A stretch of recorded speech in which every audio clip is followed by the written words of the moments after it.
Imagine there's no pizza. I couldn't if I tried. Eating only tacos or Kentucky Fried. Imagine only burgers is frightening and sad.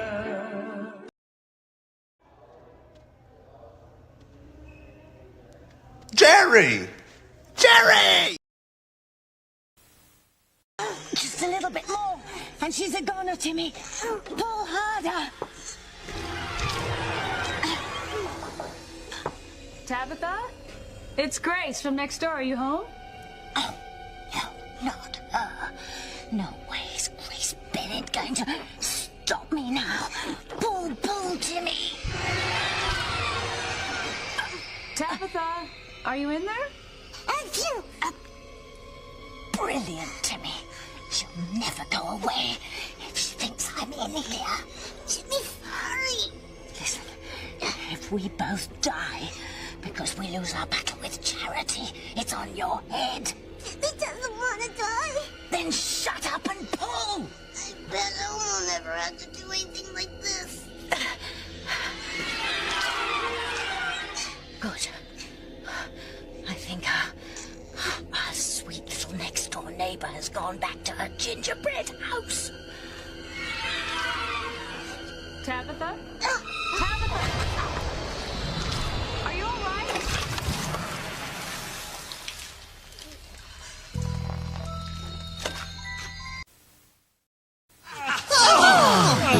Wow! After that fiesta, I could use a siesta. You mean a cat nap?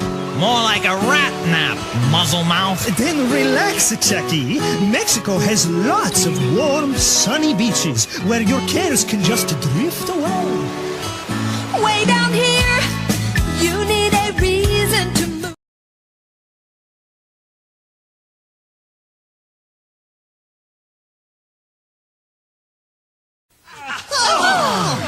Wow! After that fiesta, I could use a siesta. You mean a cat nap? More like a rat nap, muzzle mouth. Then relax, Chucky. Mexico has lots of warm, sunny beaches where your cares can just drift away. Way down here, you need a reason to move. Feel a fool, running your stateside games. Lose your love, leave your mind behind. Glad you came. Oh, Mexico, it sounds so simple, I just gotta go. The sun's so hot, I forgot to go. Guess I'll have to go now. Americano got the sleepy eye, but his body's still shaking like a live wire. Sleepy señorita with the eyes on fire. Oh, Mexico, it sounds so sweet with the sun sinking low. The moon so bright like to light up the night, make everything alright. Oh, Mexico, never really been, but I'd sure like to go. Oh, Mexico, guess I'll have to go now. Talking about Mexico, in a honky-tonk town down in Mexico.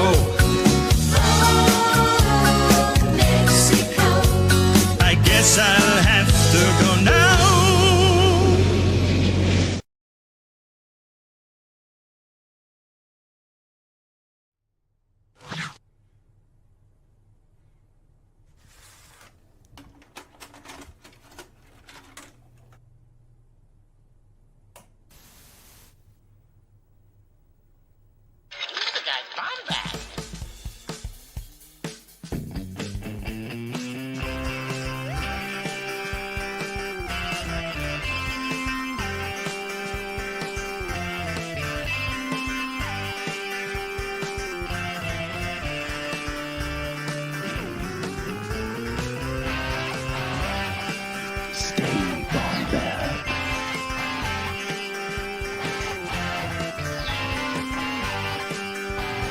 Welcome to the Bombadcast.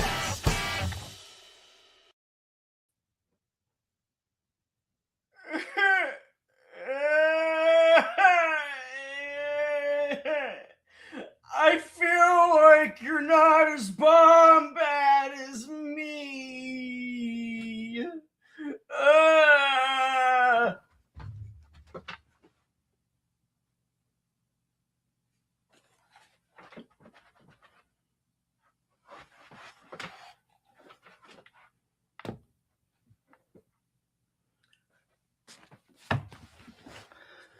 Hey, what's up, everybody? Welcome to Bombadcast. We're back after a little hiatus, a little summer break, and we appreciate you guys sticking with us. And we got a lot to talk about tonight. We are talking about film, about movies, about giant deformed copies of furniture store owners, about toilet training calculators, and about probably the longest ride home of all time. Guys, welcome to the Bombadcast. We're glad to have you here. It's me, your boy, the Cannon Junkie. I can't do this alone, frankly. I need my boy. I need my brother in Bombad. I need my Scotty. I need my daily dose of Scotty because I haven't had it for a long time. Scotty with a body, come on in, buddy. Let's get him in. You shall kneel before.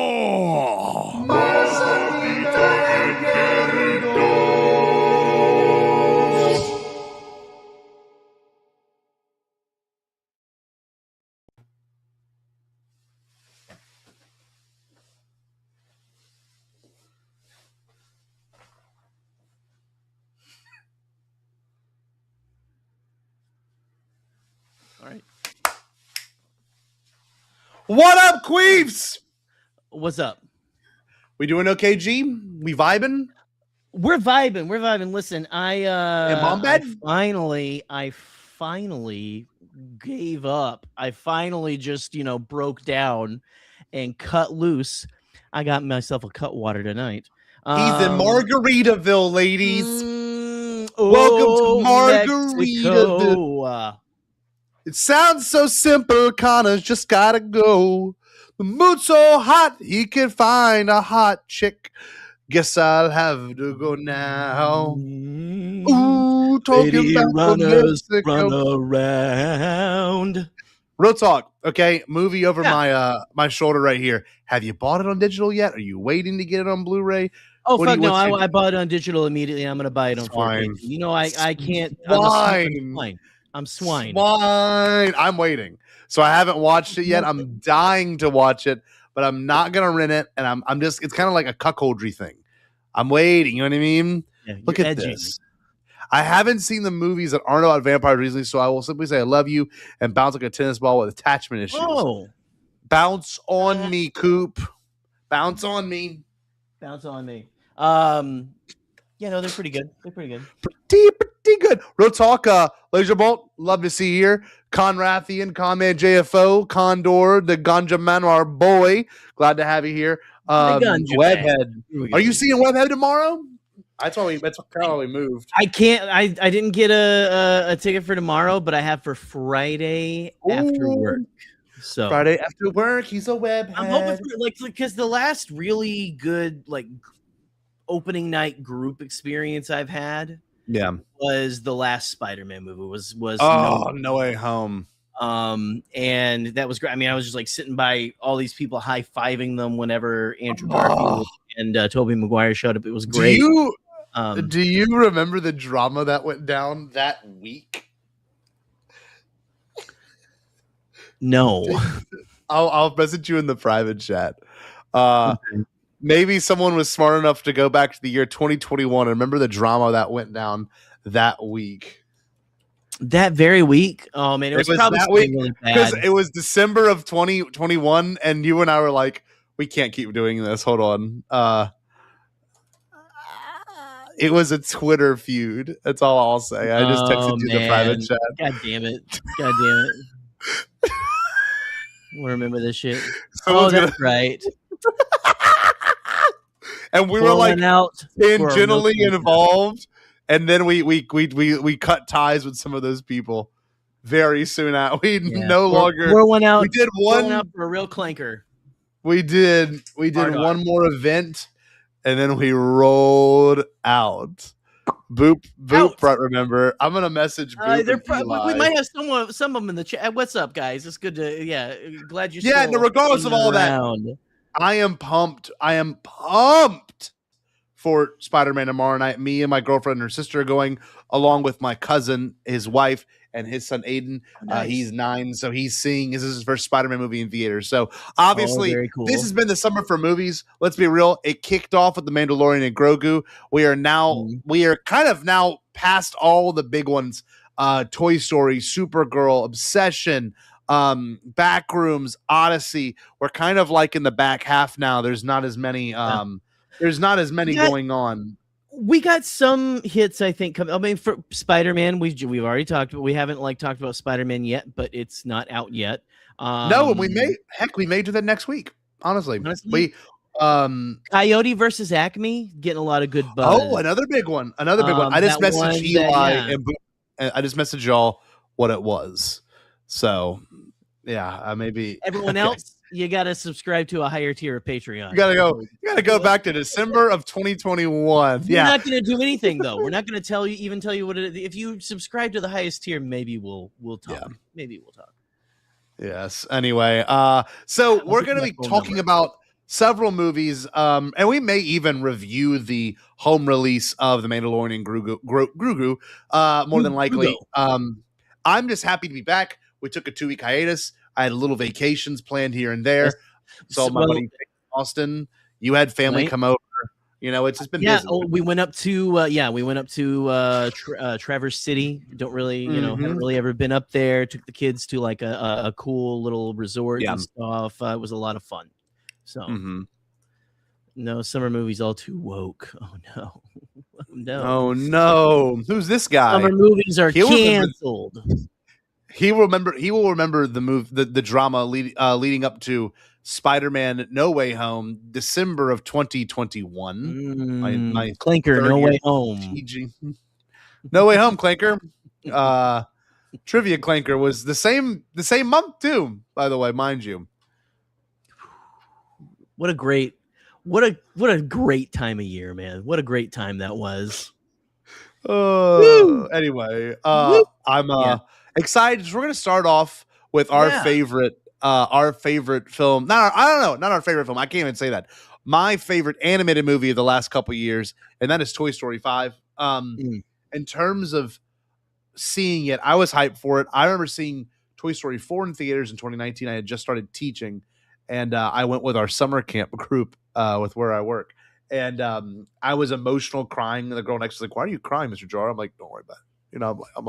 I'm like the little 7th grade girl who's now in college. I was like, don't worry about it. Yeah, you just look at that 7th grader and what was it quote that what's the quote? Fix your heart or die.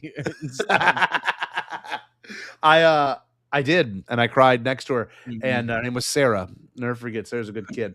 She's like a sophomore now in college, but here I am crying on that movie. And I kept thinking the story was good in Toy Story 4. It was more or less not much commentary on our current society. Whereas this one, Toy Story 5, which I think might be the best one since 3 or 2. I think really? I like 3's an emotional swing, but I love 5. I don't know. Where did you sit with all these movies? How does the Toy Story franchise sit with Jerry Cable? Where's your Toy Story ranking?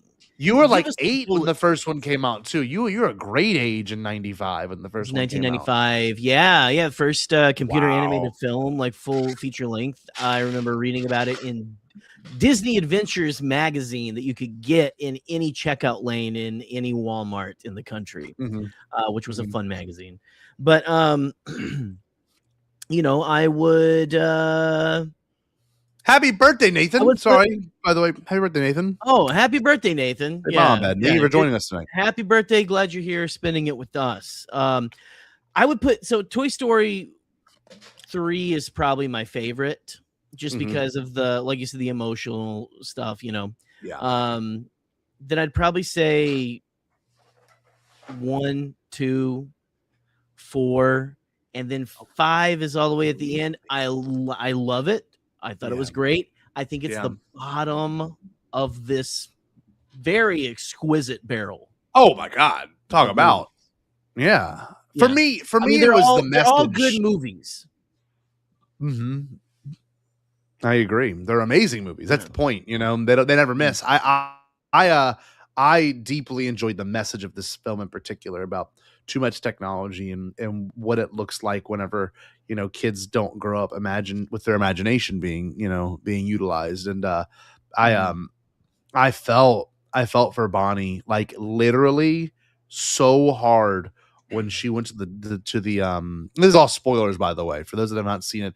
Amazing movie. Go check it out. I'm sure it's gonna be on Disney Plus in the next couple of weeks, or at least the next few months. But when Bonnie went to go, like 12 times. Yeah, I've seen it twice. I saw it twice, and I liked it both times in theaters. But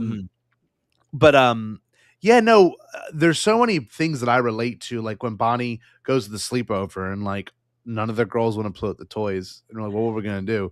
And like, oh, we're gonna go play GameCube, we're gonna go do this, and like, not to say those are bad memories for me or anything, but like, I remember bringing toys to sleepover parties and like leaving them in the bag because like it's not the vibe. And like at that age is when you're like, the societal pressures of life are kind of kicking in. Like, oh, like at 8 years old, like, oh, my friends, they like playing baseball and I really don't like baseball. And that's kind of weird for me. You know what I mean? Like just things like that are kind of when you have those realizations, which suck, you know, it's that it like, really does. It's a hard thing. And you with a literal child, you know what I mean? That's, well, Bonnie now at this time is, I think they said she was 8 and Eleanor is 9. And so Bonnie is the same age as my kid right now.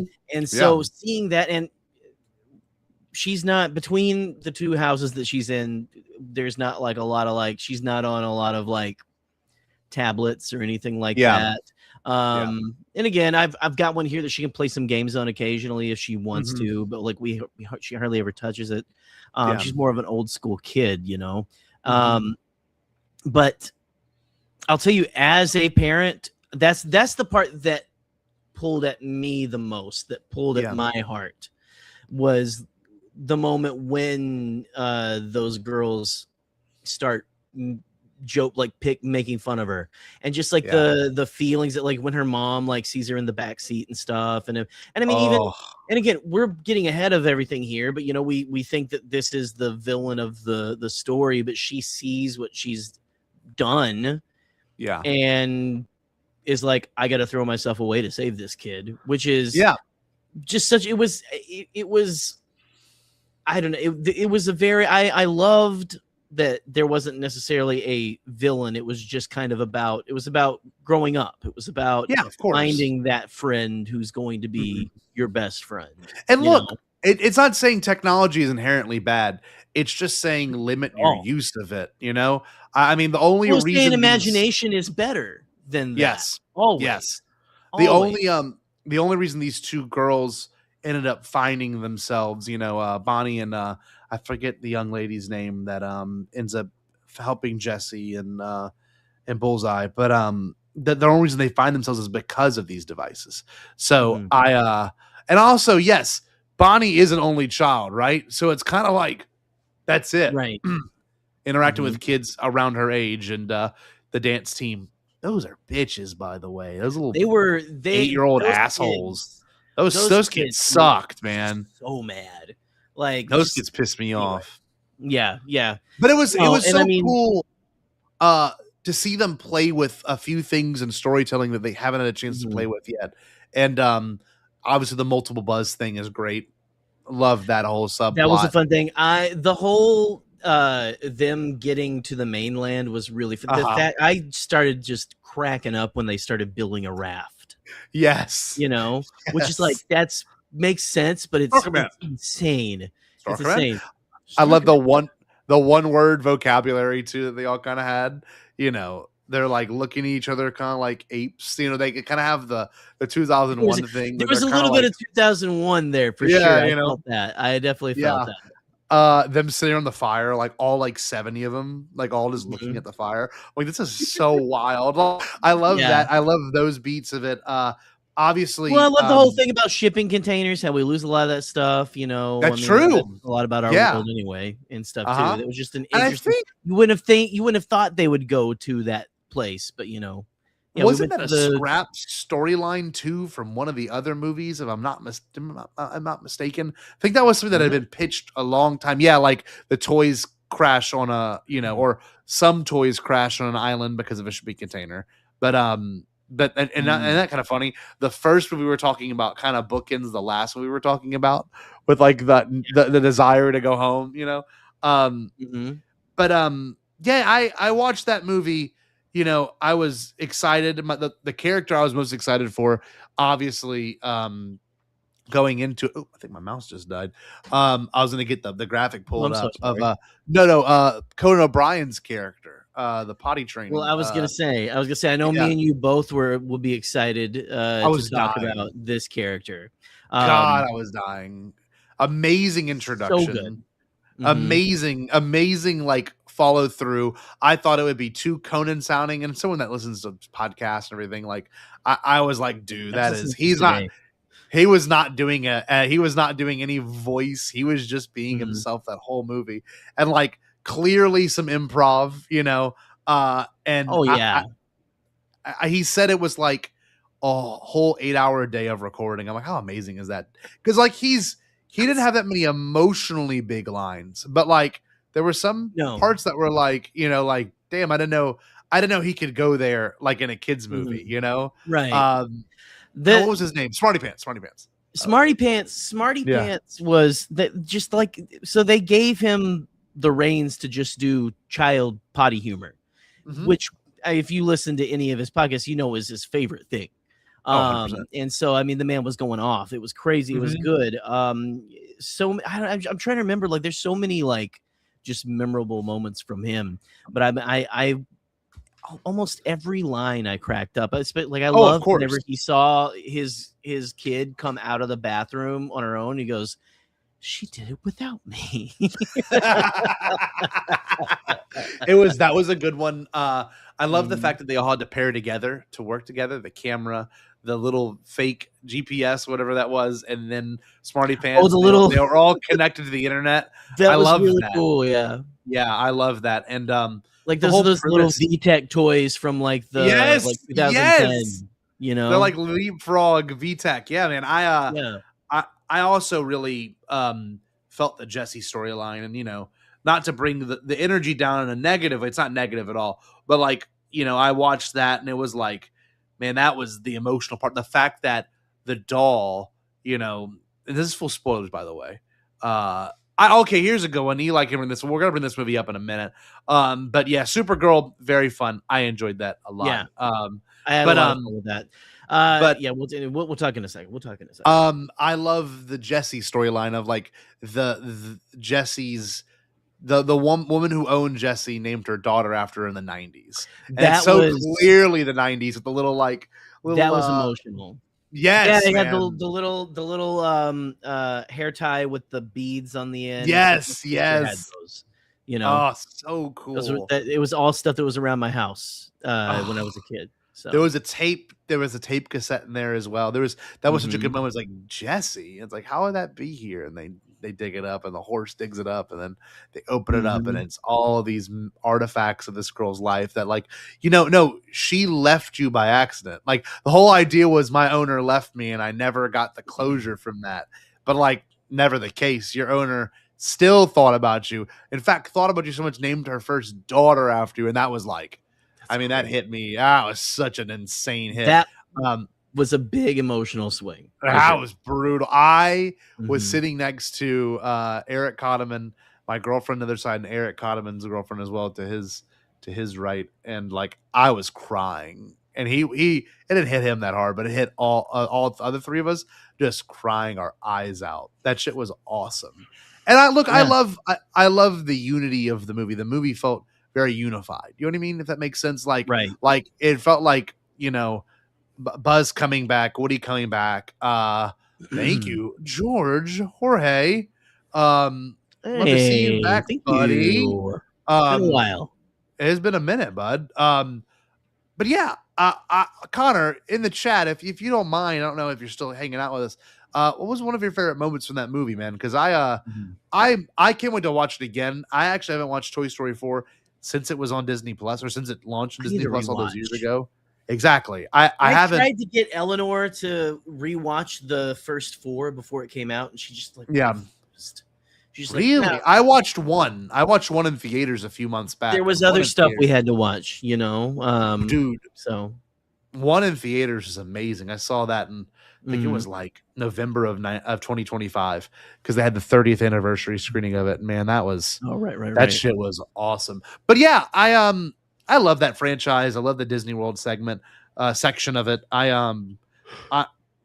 It's one of those ones that probably will never go away. I hope that never have to AI, Tom Hanks' voice and do all that kind of stuff. But like, they probably have lines recorded somewhere in the back lots of Disney that have like ideas saved up, because it's just such a you have such A-list actors coming in to do just a voice role for like 3 days or 4 days, 2 or 3 sessions, and that's it.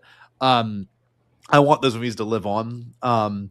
And hopefully they'll continue to add more toys to let that story live on. Like I was looking more forward to Forky. Forky was barely in it. I was actually barely like in this one for sure. Barely like and so was look, there you go, Nathan. See, that's awesome. I was too little to see it. I saw Toy Story 2 in theaters, which is kind of weird. This is the spiritual successor to that movie, which is just so strange to me. Anything other thing about Toy Story you want to bring up in particular that you enjoyed, or anything that excited you, G? I always like the relationships with the toys and stuff. I like the relationship that they end up having with the devices, because they can stay in, like now they can stay in contact because that's where Bonnie's best friend lives, and they are also connected. So nice. And it's just it was such a good, like, it's all tied up in a bow. I loved how Woody got involved, that it was just they didn't actually call him to help. Yeah. They just he thought where he got cut off. He thought he wanted to be, so he thought, oh, they need me, I need to be there and stuff. I loved his poncho. I loved him and Buzz fighting again. The bald spot.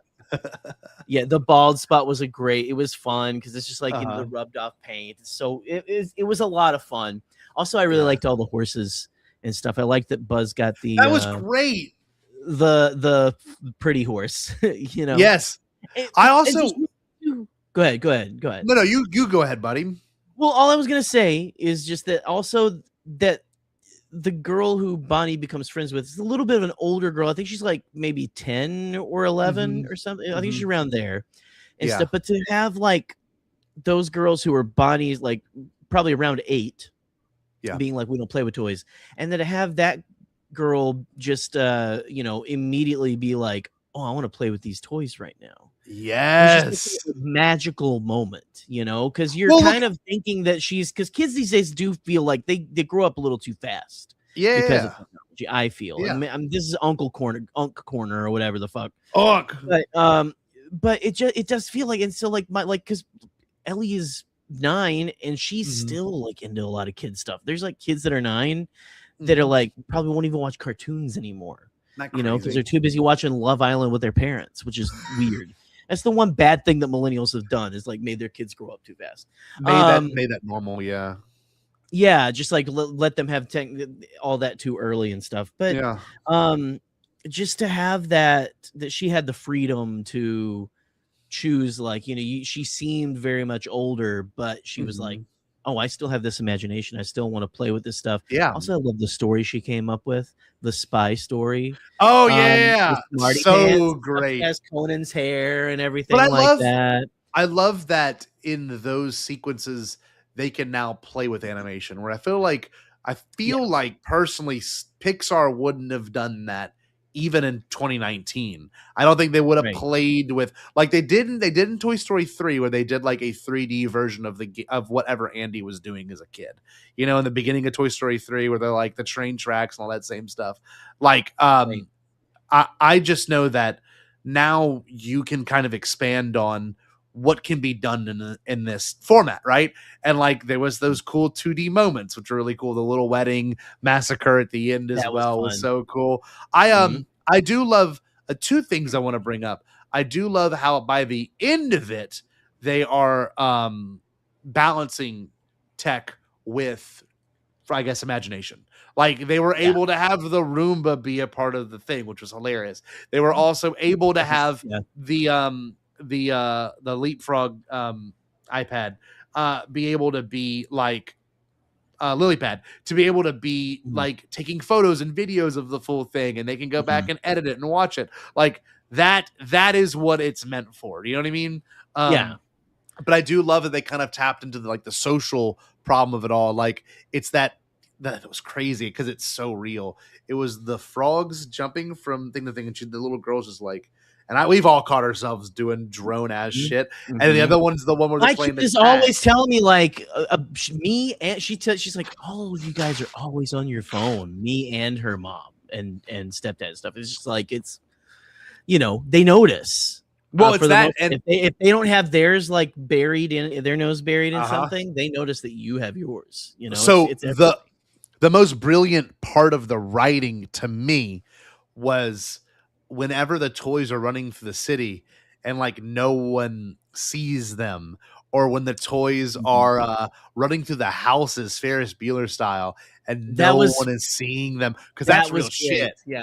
That's real shit. And the dad's messing with his Zoom background and stuff. I'm like, this is way real. Yeah.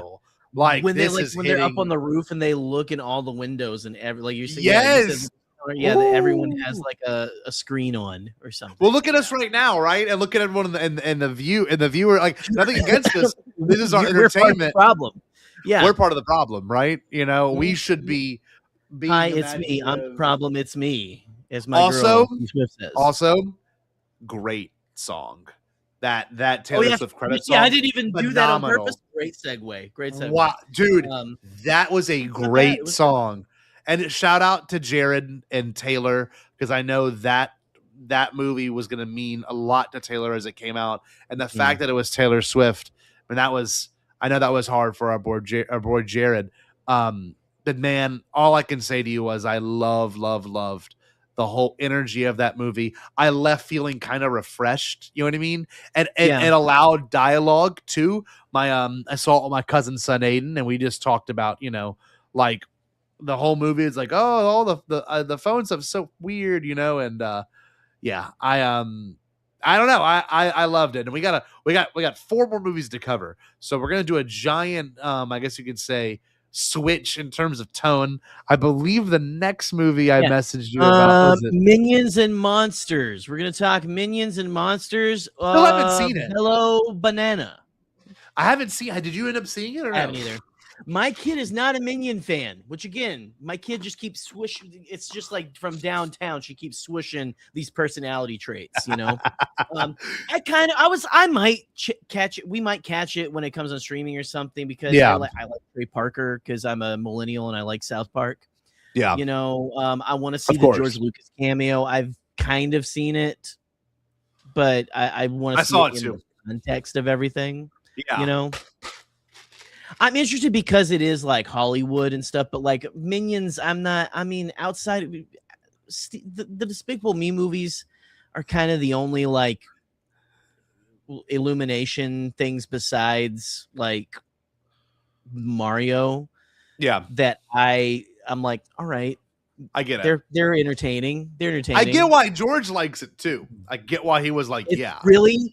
It's very cosmically funny to me that we should. Honestly, it's funny we weren't going to talk about it. Now we are, just because it is really funny that George is like, I want to be in the Minions movie. It's like so it's George. Ridiculous. It's like he's like, it's like he's always like, what's the big swing that everyone thinks I'm going to take? I'm going to do something completely different. That's right. I'm going to be in the Minions movie. I want to be in the Minions movie in a for my glass kids. case.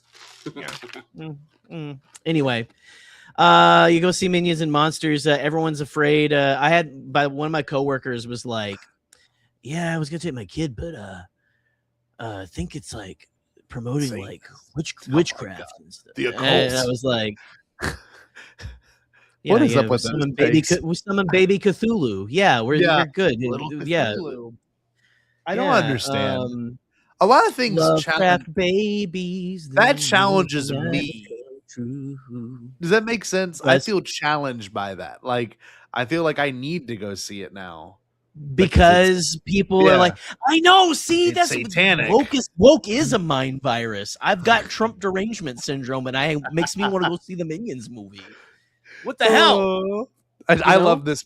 Brian's having a existential crisis right now. Ryan. Minions movies are better than Despicable Me movies. And then Nathan said, "My dad loves him. He is old." Listen. The boomers love the Minions. They love Why and is they are that? clearly swinging for them because they're in all their memes on Facebook. That's all I can decide. They're like, hey, they're yellow when they say banana in that Banana. great banana. They decapitate a person in this movie, and I was like, that's another reason why I can't. My kid is weird about Ellie's weird about decapitation. There was a can't watch Attack of the can't remember the Sith then. No, well, wait, did someone get? Oh yeah. Well, I'm waiting until we finish Clone Wars. She's seen it. I told you how we did Phantom Menace and Attack of the Clones a couple weeks ago, and we're doing Attack of the Clones before we trudge on into that. But anyway, the darkness. We'll get there. It's okay because it's real. It's not My Little Pony. You know, if it's like one of those, then that's when it's weird. But anyway, yeah. So let's move on from the Minions movie. I want to say this. Not all of us old guys like Minions. No, Laserborn, you love Minions. Minions is your favorite. Liking it and loving it are two very different things. Yeah. Yes. Yeah. So next movie, guys. okay. We're talking about our girl Nikki in Obsession. Are we gonna go right to that one and stuff? Yeah. Every scene had me like this. Are you ready? Mm-hmm. Whole thing, I was like, oh my god.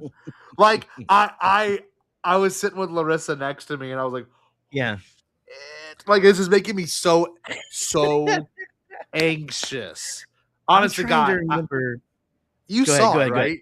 I mean, obviously you saw it. Oh yeah. Hold on, I'm looking up some data. Please continue with your theater experience. I went into it knowing it wasn't going to be that much of a movie for me. I don't see horror movies in theaters. Backrooms is the only one I was excited for because I had watched and read like all the scary pasta threads on it, and of course Kane Parsons videos I had watched before, and that was a thing. Like even in 2016, like I remember liminal spaces becoming like a internet icon of like, how weird is it that like there's just dead spaces, and like mall culture became a big thing when in 2016, like how absurd mall culture was. I filmed a mockumentary in our local mall with my best friend Chase, and like I've worked on projects about malls with other huge creators like Brightsun Films. I've done projects with them before. Like I like the Backrooms are something that I was super familiar with. So to go into Obsession, I didn't know what to expect. Obviously, the movie did really well in its first week, and I saw it in the second week, and that's whenever it was like, oh my God, you've got to go see this movie. I've heard it from like 5 different people, and I was like, how good, like really, honestly, how could it be for like people that haven't spoken to me in years to recommend it? And I sat down in that thing, and I'm like, it's just such a like Treehouse of Horror premise, like, you know, be careful what you wish for. You know what I mean? Curry Barker did say that his inspiration was that episode of The Simpsons, which is funny because it's based on an actual like story in literature called The Monkey's Paw. Yeah. So I went into it like, how unsettling could it actually be? And like, I'm not saying this to sound like an ass, but like, you date people sometimes, and not my current girlfriend, but sometimes you date people and like they kind of have these weird like fits of rage in like public places. And I mean, I'm not saying thank you, by the way, Laserbolt. It is a custom make. It's a great shirt. But nice. but yeah, so like there were some moments where Nikki's character would lash out at Bear, and it was and like, let me be real with you. For me to remember their names all like 2 months later, that's a pretty incredible feat. From a pretty much indie horror movie kind of feel. Yep. So that okay, well, and I mean, let's be real too. I mean, it's about like that kind of like those. It does remind you of those people in relationships who, you know, are a little more like intense, but it's also a story about that male gaze and that like, you wanting to be with a friend and like wanting control over men, wanting control over the woman they want. Right. Because there's a lot of people being like, oh, Bear's not the bad guy. Bear's the fucking worst. Nikki is the victim. She's not doing, she's possessed. But anyway, I was looking up. So that movie came out May 15th. I didn't see it until June 5th. And what I did was I did a double feature on a Friday night when I was free of the Backrooms first. And then Obsession. I did a horror double feature. I felt because I'm a late horror. I've always kind of been into horror. I've been like a peeper, like in the horror genre. You like being when I was little. I didn't know that until I got into college and started watching horror movies because my family weren't really about those, you know. And then I was like, oh, I really like this shit. Okay. So Backrooms, I knew the concept of Backrooms. I've seen all the stuff online, you know. I was like, and it was I love Efajor. Everyone was fucking great in it. I was like, that was unsettling. It was cool. It was I mean, they did really cool with that subject matter. Also, it had the daughter from Shrinking, which is one of me and Paul Diaz's favorite shows, and I hate that she fucking died. But spoilers. Oops. But then I go to Obsession, and I thought that Obsession, before I went to see this, I thought Obsession was like a psychological thriller about being in this relationship with someone who's like, you know, psychotic. And I was like, oh, it's like she's like gone psychotic. I didn't know. Then I find out, okay, it's got a little bit of a paranormal bent to it. Okay. Then there's like weeks and weeks of people going, this is the greatest, like, this is so good. This is like like one of the best horror movies in a long time. And I was like, okay, my interest is peaked now. And I didn't know anything of Curry Barker until one of my coworkers, and shout out to Nick, you're a real one, showed me the video where they're making fun of Talk to Me, or they're doing a parody of Talk to Me, where you grab the hand and you talk to the dead person. Have you seen that sketch where it's like and Curry Barker plays the ghost guy, and he's like, "Hey, let me in you, bro. Let me come in you. Let me in you." And shit. Being weird and stuff. And he's like, "No, I don't want to." He's like, "Is Kesha still a thing?" You know, stuff like that. I know Curry Barker. He's been in like, he was in Always Sunny as a character. Like, he's a comedy. Was he really? Like, he's a sketch guy. Okay. Well, see, but I knew nothing of him. I'm getting introduced to him, and I'm like, this guy's really fucking funny. It's really good. Okay. I was like, okay. And usually comedians, people who do comedy, are the best at doing the most fucked up horror movies. The best horror movies that have come out have been by people like Jordan Peele.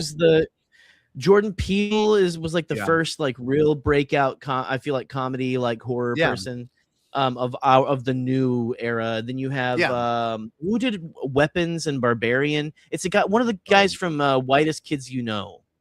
I can't look it up. My keyboard. I can't remember. But Zach Krieger. He's got the new Resident Evil coming out. That's not really. It's just like set in that world. That looks. I'm not even a Resident Evil fan. I want to see that. I'm gonna see it too. Like, you know, it's all great. But now we got this guy, and I am pumped for his next one. So okay, let me let me bring this all back around because I know I'm Bring it rambling back, right baby. now. But I go to see this movie. It came out May 15th. I'm going June 5th. Okay. Mm-hmm. It's the second movie I saw. Backrooms was a scattering of people. Mm-hmm. I go to Obsession. It's in the big house of the AMC here, like the biggest house. Yeah. It is packed. Isn't that crazy? Floor to ceiling people. I was Ours sitting too. by complete strangers. Yeah. And one that sat beside me was this old man. I think I told you about this. This old man sits Old beside cinephile. me. Okay. And I think I texted you guys. I was like, I met me from like 30, 40 years from now. Yeah. It was great. But I mean, we're all like, I'm on the edge of my seat. Like, it's unnerving. Like the jumps are great. Every twist and turn is great. There's even like great comedy. Like the levity in it is great too. Like, like when he wishes for $1 billion and it all just starts falling. Yeah. Great. Really good shit and stuff. And then you got the unsettling nature of like when he calls the number on the back and the guy is like so bored, but then he's like, you know what you did, or like I forget like what that guy is. That's the creepiest part of the whole thing. I feel like that guy, then her whoever's screaming, running this company. Yeah. You want to hear? Here she is. That was. Yeah. I'm terrified just even like thinking about that shit. Yeah. The movie gets done, and we're all just sitting, and it's like her crying over the credits. And wait for the whole thing to end. And me and that old man are still sitting right beside each other. We just start talking, and he's like, you know, I've dated some ladies. He's like, one time I dated a lady, and she was standing over me with a knife when I woke up. And I was like, oh my god.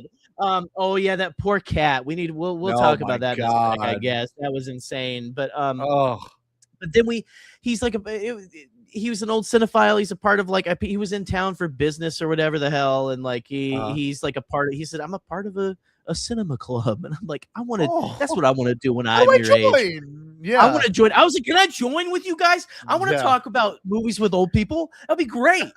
I'm not good enough.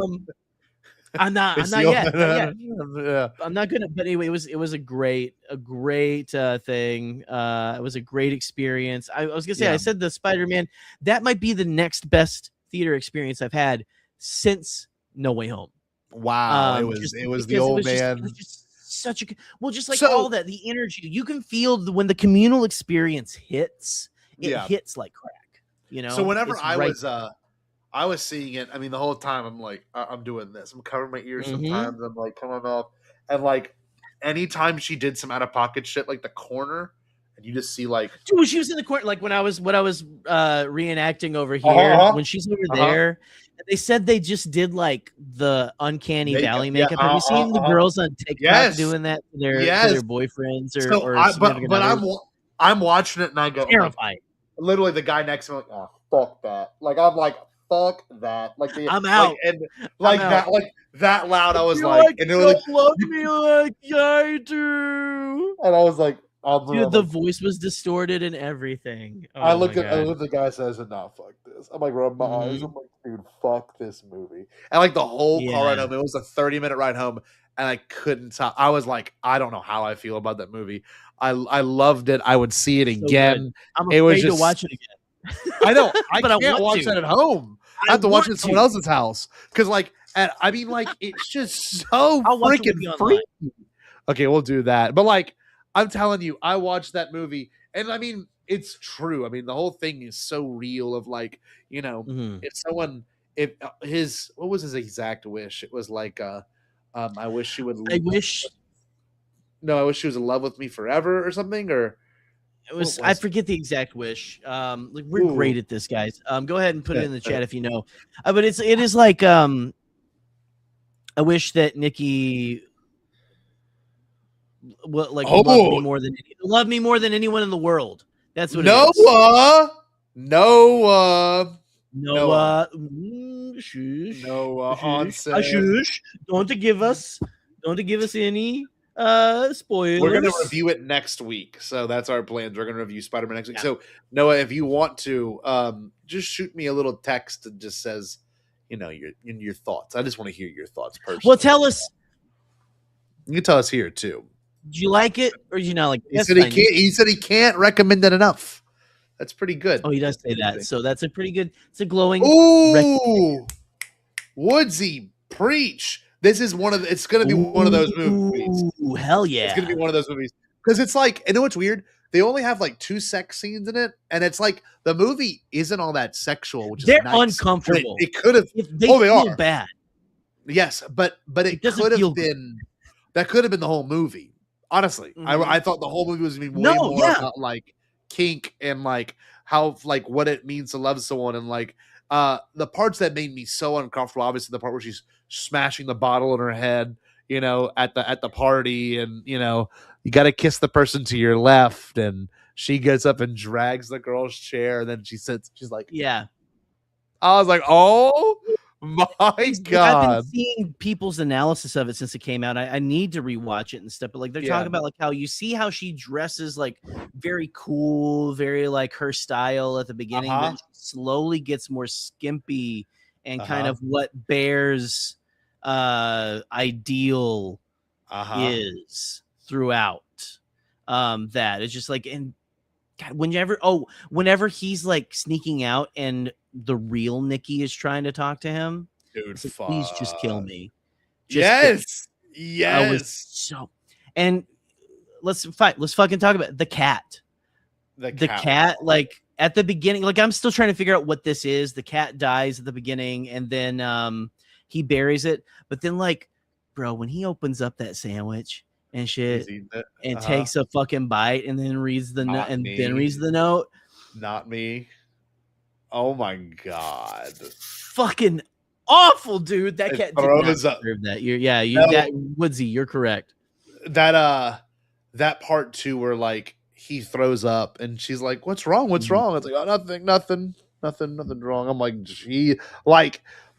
How can you explain? And like the friend, the whole entire time is like, you really need to like get a break from her, dude. Like it's kind of crazy how much she just wants to be around. And her dad's not even sick, man. Like she's making that up. And like, I mean, the second he makes the wish and she turns and she was like at the door, then she turns around, she's like at the door, she's like, hey. I was like, like when she like first puppy. is like, because he makes the wish, then he turns and you can tell she's turned towards him, but she's in shadow.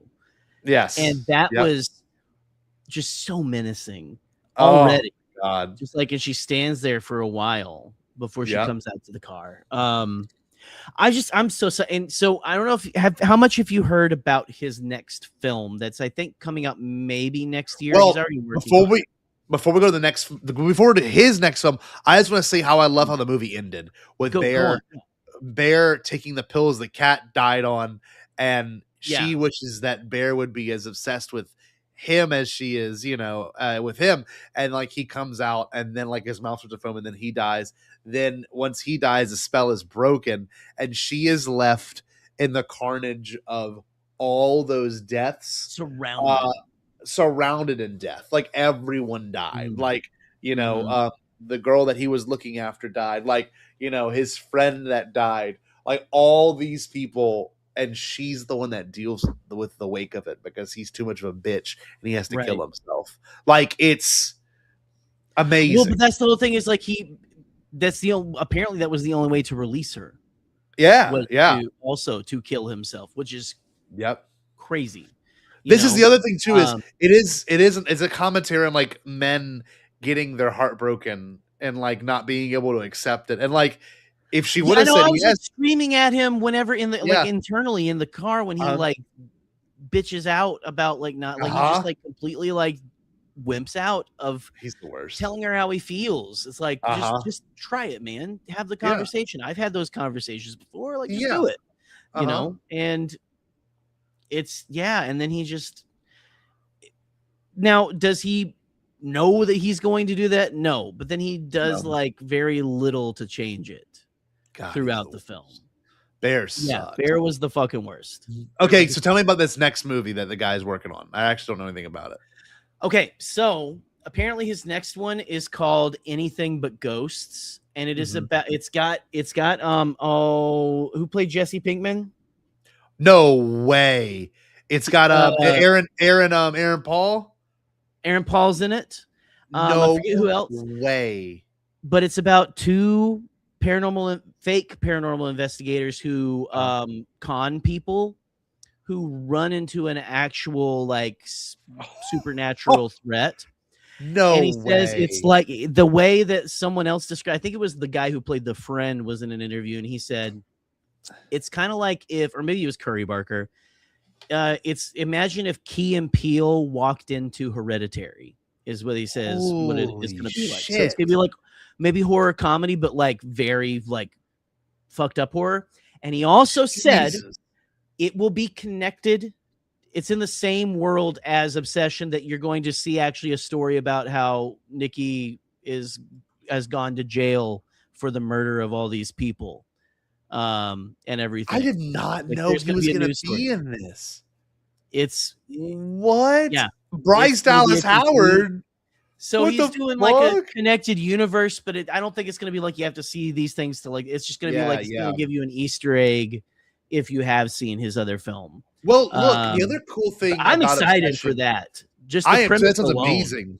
The other cool thing about the Obsession director too is with we obviously covered Disclosure Day. We're not going to cover that again. With like Disclosure Day coming Bryce out. Dallas Howard. I'm sorry. I just said that. I just said it was Bryce Dallas Howard. Yeah. So I'm sorry, I wasn't listening. It's okay. Steven Spielberg even seeing this movie is crazy, and Christopher Nolan saying he was like everyone's. Yeah, I just love the idea that these huge directors that have these other big releases coming out right now are also like, yeah, I went and saw Obsession and I loved it. It's like, who would have thought? Like they never in their wildest dreams would have thought that, and it is that good. It really is. I am just now. You know how good of a movie it is. It's so good that now I'm starting to see comments on like social media, people going like, people are talking about Obsession for so long, and I watched it and it wasn't that great. That's how you know it's fucking good. That's how you know because it's got the fucking trolls going like, actually no, it wasn't that great. Good. No, that's my favorite. It's reached that level of my favorite thing, and like I see it all the time is like, yeah, it's like a 7.8 out of 10. I'm like, what does that even mean? What does that even mean? Yeah. Dude, like I always think a 5-star is a thing. It's like if it's a 4 out of 5. I liked it, whatever. Or like a 3-star, but everyone it's like, it's like a fucking 2.8 out of 10. And you're like, I barely like doing stars on fucking Letterboxd and stuff. Yeah, I only do it because I don't want to write a whole big fucking thing. Yeah. But no, fuck you. Let's keep it moving. Obsession was great. Backrooms was the one I was most looking forward to. Not of the whole summer. I would say if I were to rank these movies, it would have been Mando Grogu, Disclosure Day. Backrooms was pretty big for me too, because I always love I always love that kind of liminal horror. That's my thing. And I knew it wasn't gonna be as scary as Obsession could be. I knew there'd be more jump scares in Backrooms, which I kind of don't really hate anymore. I used to hate that growing up, but if it's done well, it's fine. Hidden camera shit too is my jam. Can be overused, right? Dude, hidden camera shit is my jam. I loved all the found footage feeling of it. I love the lore of it. I loved how it made you want to look around a corner. You know what I mean? I was after the movie. I was like, I want to look around corners before I fucking turn, because like it's just one of those movies where it makes you think about space differently. I loved what was the actor's name you named him earlier? Who's the guy from Doctor Strange? Chitwell Ephiajor, who plays Agent Callus in Star Wars Rebels. Yes. Oh my god, truly amazing. Like he's what an incredible actor class, dude. Dude. I mean, like the range is insane. His like mental break, him sleeping in the store, like the whole idea of he's a man of divorce, and like I forgot. Dude, there's literally a line. It's like, yeah, you paid for your wife to get through law school. I was like, oh my god. I was like, I forgot about that. Well, and then like by the end of it, you're like, oh, this is about how he has too much anger. Yeah. And stuff, and it's just like, but there's no, you're right. I mean, it's it was Just it hits close to home. It hits close yeah, to it does. stuff like that, you know. Him sleeping in the store. Being a couple divorced straight guys, straight white Divorce guys, the best kind of podcasters. guys. We're the best kind of guys out there. But yeah, like the whole idea of them finding this never-ending space. Like even as a kid, like I had dreams just like that. Like I had dreams Really? identical. Oh my god, I still do sometimes. Where like you look down a corridor and it never ends, and like what all these doors lead to. And I have dreams like that often. Honestly, Mhm.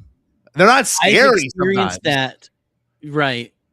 I've experienced that at the Grand the Opry Mills Resort Hotel. Oh yes, the Nashville, Gaylord Tennessee. Opera. Yeah, The Gaylord Opry huh? Land, it's so huge. In fact, the last time I was there, I was still married, and I was going to edit or work on something for our show or record. We recorded this. I recorded a podcast from there, from the hallways.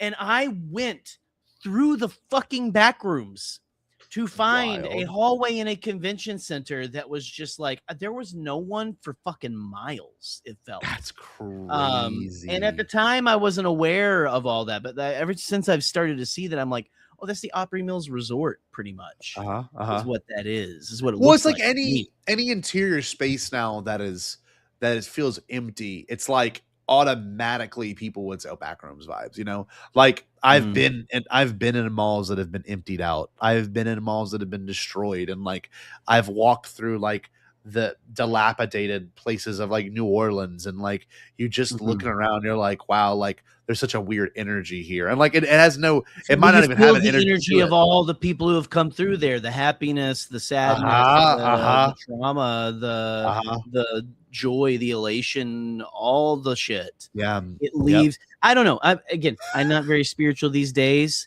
and I don't want to get all woo woo, but I feel like you can just kind of sense energy of places like that that were like full of people at one time, you know. And like the idea that the space itself remembers you is very real. I have a feeling that like whatever places you inhabit, you know, like a house, or if you inhabit an apartment complex, or you inhabit maybe even like my situation with the classroom, like I feel like parts of who I were like when I speak, like it somehow the energy channels through the walls, or like imprints of you exist everywhere that you resided, you know. And you know what, I love this. Brian says you've been in the Backrooms park. I have. Me and Brian Fry went through we went through the true Backrooms of some terrifying. I was gonna say, you guys ended up in that room at the bottom of that slope where there was all the clothes and shit, didn't you? It was so bizarre, and we had to back out of it. And Brian was the most dad. It was like, well, this is a little uncomfortable. Let me just back out of here. Like Brian's not like me. I'm like, we're gonna get raped and killed. He's like, no, this is a little uncomfortable. I don't know if this is the way to go. Backing up. Yeah, exactly. Like fluorescent lights, low ceilings, or even high ceilings, or like windowless that areas. Slight buzzing of the lights. Yeah, man. To me personally, it's like a very natural fear, and like the echoes of people living in places. And like I love the idea, like when he's walking through it and he finds like the interior pool with like the really pretty water, and like I'm just like clear water that's really pretty, and like I always look at that, I'm like, man, that does seem nice, but like there is a sinister nature of like you're swimming in an inside pool, and like, you know, airports have these vibes too. So Backrooms was one of the ones I was like genuinely excited to go see in theaters, and really enjoyed. Like I love the story. If there's ever going to be a sequel or some sort of continuation of the lore, I would see it. Kane Parsons being 20 years old is so exciting. Such a promising thing. I mean, he was like 14 starting this channel, you know, all those years ago. And like, it's just. So is he the one who originally made some of those Backrooms video? Really? I didn't know that. So someone posted on 4chan. Someone posted on 4chan all about like, what is this? You know, how would you describe this? And it became a thing. But he is the one that went into what's the big it's a common 3D animation software. I forget the name of it, but they always talk about it because that's what he used to make all those shorts in. And like he did it brilliantly because he did it brilliantly because he was able to make it and then put that CRT, VHS filter over it, and it made it look real. Like that was his brilliance. So like, I believe, and it's funny. What's going to happen is every person out there, all these YouTubers they're going to give all these YouTubers $1 million deals. All these young kids are going to get like huge deals, and like they're all going to make shit. Mark Pillar made a movie this last year. But like pretty soon you're going to have Mr. Beast in there too. Oh, it's terrible because what's going to happen is Hollywood's be like, this is the way. It's going to be what happens with every other this is a hot thing right now, like my favorite. It's going to be called Feastables, the movie. My favorite too is like, whenever like the Angry Birds movie came out like 5 years too late, or like the Emoji movie came out 5 years too late. They made a sequel for just fucking fun, dude. So that's my thing is like the Backrooms. Cam Parsons is gonna have a good run. I know he is, but like they're gonna find other YouTubers and be like, we need you to make the next big thing, and it's gonna be 5 years from now. It's not gonna matter. And they're already like the next VHS movie. I don't know if you've seen those VHS that are like anthology horror films. The next one is going to be SCP Society or whatever. It's like an online creepypasta style like database. Okay. People write creative writing exercises like SCP 134, a couch that when you sit on it, it takes you to another dimension. Okay. Yeah. So it's going to be that kind of stuff for that next V8. And then what they've already greenlit, like there's this one person I followed for their horror art named Trevor Henderson, and he's worked on a couple films recently. He worked on that like that tarot movie where there was like the tarot card coming to life or whatever. One of his characters, Cartoon Cat, which is terrifying, is getting a movie as well. So they're already buying up all these internet concepts. These like the Reddit horror renaissance is coming. It's funny and it's weird. Another thing too, you brought it up. Like, I mean, I don't know if you've seen it, but like now people are re-releasing movies on VHS. Not that you meant to bring that up intentionally, but that's a thing that's happening now. Where like I think it was Kill Bill is getting an official VHS release, and like I was getting an official one. I didn't. Yeah, it's Kill Bill, the big kind of bloody affair. Yeah. It's getting a VHS. I'm just like, what has happened? Like vinyl makes sense because vinyl is the purest form of it. It's no compressed music. It's all up to your record player and what you have, and it's completely as sonically good as it could be from the tape deck to where it is. It's not. There's no compression. There's no. You don't have to worry about sound waves. You just have to worry about actual sound. But like VHS really is a optimized version of the thing. Like you have to pan and scan it too, so it's got to be in 4:3 aspect ratio. So it's already kind of like you're everyone's like with IMAX, you got to expand that the picture's got to be huge. But now it's like, well, if we're gonna bring back VHS, we got to make sure they are no longer in the letterbox format. They got to be in the 4:3 format. So now you're cutting things out the frame. It's like what do we want? Yeah. Well, it's like when people are like, "Oh, now all stuff is going to be like up and down like a phone. It's gonna be it's gonna be vertical video from now on," which is stupid. There's no that's not. God. I hate it. I'm not saying you couldn't, but like just Betamax and IMAX. That's funny. I like that. Well, I will say, like, I think the appeal. I get it to a point. It's that nostalgia for the warmth, right? It's that, it's that. Because the sound is not as great and the picture's not great, but it's like it's the warmth of it. I think that people enjoy. Well, the thing too, is, I don't know. I feel like that's also like kids coming up being like, "What's this thing that was like kind of right before me? That was like gone before I was born, but now like I feel like it's more of that." Than anything. I can see it. No, I'm not negating what you're saying at all, or at least I'm trying not to. I just think it's funny that we've come full circle. It is We're funny. like, well, we've now got the best to our knowledge, and I'm sure it'll get better in the next 5 years, but like 4K is the standard right now. Will there be a 6K? Will there be an 8K? Will there be a 10? Like, I'm sure there will be. They keep doing physical releases? That's the other thing I have. Now it's like, not only are we releasing things physically, we're releasing them in an older medium physically, which I think is so funny. It's like, you want this bitch, you're gonna get the oldest version. How much are those, by the way? How much are those? Because you get like a VHS back in the day, like full price would be like maybe $19.99. Back when they were like, that was what you got, right? Like I remember going and grabbing like the VHS of Jurassic Park and shit like that. The whole bloody affair, Be Kind Rewind edition is $40. That's funny. Yeah. So now it costs, and it's two VHSs.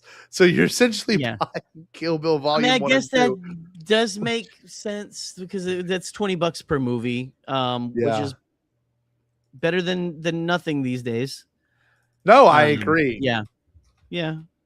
It's so funny. It's like I looked up new VHS releases in 2026. Yeah, they have Behind the First Straight to. Okay, let's see. There's a movie called Middle Finger that's coming out. That was a straight to VHS release, so you can only watch it via VHS. They've got re-releases of. Yes, they do. They got a lot of the Crow is getting a re-release. Oh, really? Teenage Mutant Ninja Turtles is getting re-release. Tenebrae, I don't know what that is. Apparently, I don't get me wrong, I love it. I think people forget what makes a VHS charming is the fact that it's worn down. That's what makes a VHS charming. Is like the fact I can put on my old copy. It's still gonna it's not going to be that great quality when you put it in, but it's gonna be better than what you think it's gonna be with the tracking lines and like different things like that. The fuzz. Yeah. How much for celebrity appearance? I still want to find Silver Foxes Part 1. Part 1. We went to the official store here in Holland when Scotty came to visit. We did. So, Silver Fox to keep this thing moving, and it was literally Silver Fox 2. Also, it was. Let's go. Let's continue. Let's keep it moving. Let's talk Supergirl, a movie that I was excited for, a movie that I enjoyed. I think I said it on a previous podcast recording. The movie started for me at a very low point. I was not feeling it. And then it really did do the raising the bar singular wireless 2001 ad campaign. It went from being like literally like so like I'm not fucking with this at all to like I love it. I love the music. I love the it felt kind of ghost directed by James Gunn, I will say. Out of the movies I saw on my list, this may be my least favorite of them. A movie I'll probably never watch again. Though it was still good. I'm not saying it was bad. It was great. I just don't see if I'd, you know what I mean? Like, it's one of those where like, I don't know if I could see myself like rewatching it soon. But getting caught up for like whatever that like the new DCU is, the fact that this is just their second movie. I like that. Everything is it's nice. Right off the bat, I'm gonna say I had a lot of fun. I really enjoyed it. I had some moments where I got very emotional. I'm trying to remember the exact moments, but I mean, it's a story about that girl trying to avenge her family and stuff like that. And Kara trying to realizing, basically trying, like, she was so old when she lost her family. Clark was a baby, that she has all this trauma. And that's why she does this like partying, drinking to forget. She has so much trauma. But all that good stuff's great. Can we talk? Do you want to talk for a second about how the internet freaked the fuck out about the needle drop at the end of this movie? What was the big deal about that? They hated the needle drop, that it was in the middle. That was the middle by. It was a cover. Yeah, that was the middle. Yeah. Okay, hold on. Let me look up. By Jimmy Eat World, but it wasn't. It wasn't by Jimmy Eat World. It was by someone else. I forget who it was by. I'm looking it up. I liked the choice personally. By Kelty Gray and Kid Motel. it was kind of cool. I don't know. I liked it, and again, people will always. And I know we're always like, we like everything, is what people usually kind of say, which is not true. No, but I don't. People were so viscerally angry. They're calling it like the worst needle drop of all time. Not the case. And it just isn't. It just isn't. No.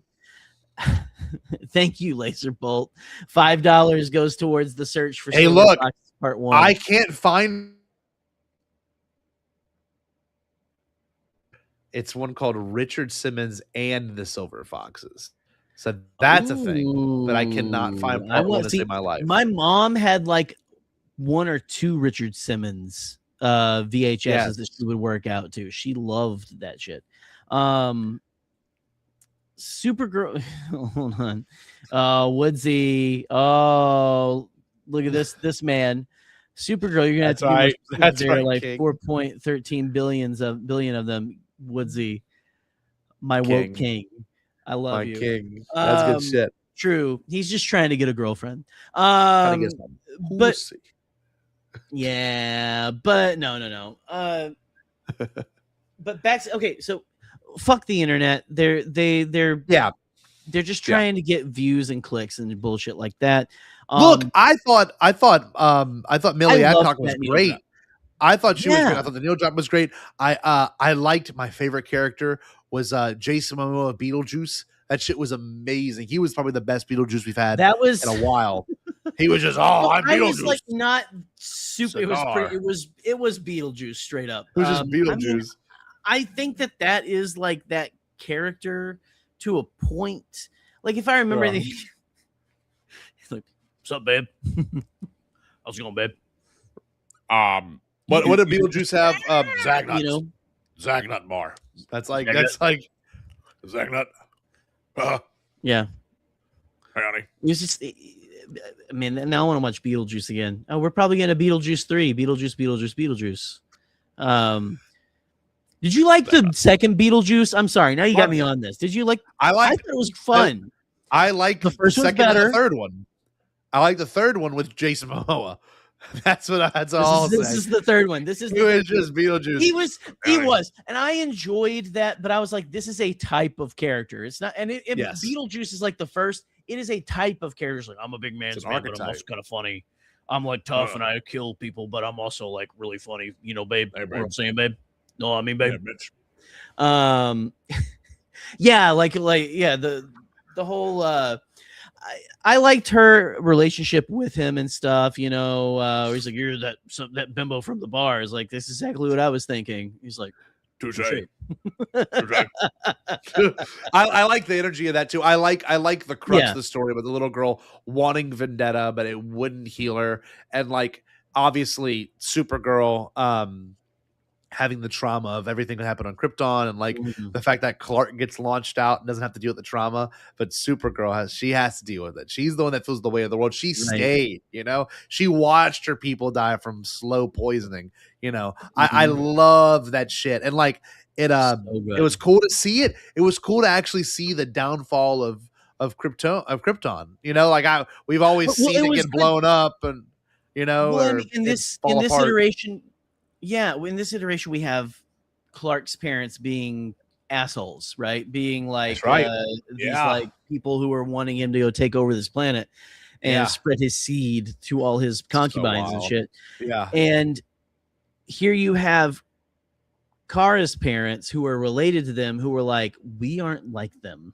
Like they are essentially what we have been used to for Kal-El's parents and stuff, right? Yeah. That's what I ended up like going like, wow, this is an interesting, because she's so jaded, but she had the good parents and stuff, and Clark is so positive because he didn't know that his parents were fascist assholes.